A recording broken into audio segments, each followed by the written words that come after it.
सुप्रभात बच्चों, कैसे हैं आप लोग। आशा करती हूँ बहुत अच्छे होंगे। ठीक है, हमने बहुवचन पढ़ा। बहुवचन में हमने बड़ी ई को छोटी ई में बदलकर उसमें या जोड़कर शब्द बनाए।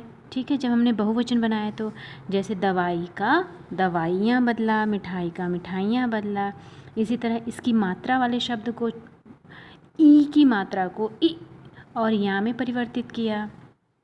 आ की मात्रा है तो हमने ए में परिवर्तित किया। शब्द के अंत में अगर कोई मात्रा नहीं है तो हमने ए में परिवर्तित किया। ए के साथ हमने बिंदु लगाई। ठीक है, आज हम ऊ की मात्रा वाले शब्द देखेंगे। ठीक है, ऐसे शब्द जिनके अंत में उ या ऊ की मात्रा आती हो। ठीक, अब इसका परिवर्तन कैसे होता है। सबसे बड़ी ध्यान देने वाली बात यह है कि ये दोनों में परिवर्तन समान होता है, चाहे वो छोटे लास्ट अंत में चाहे छोटा ऊ हो चाहे बड़ा ऊ हो। ठीक, ये छोटा ऊ ऊए में परिवर्तित होता है। मतलब छोटा ऊ है तो ये ऊए, मतलब ऊ की मात्रा के साथ ए पर चंद्र बिंदु लगती है।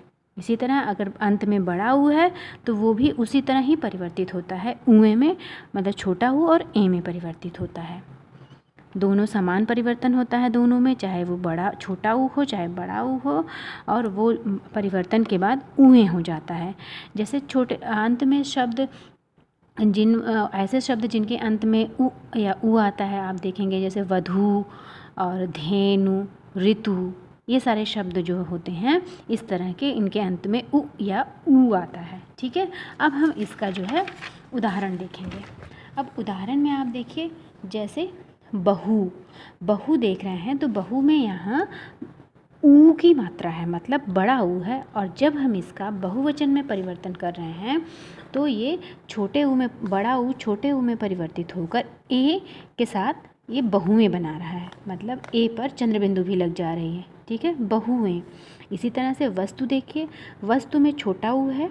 ठीक है, ये भी सेम परिवर्तन इसका भी होगा, चाहे वहाँ बड़ा हो चाहे छोटा ऊ हो, दोनों का सेम परिवर्तन होगा, समान परिवर्तन होगा।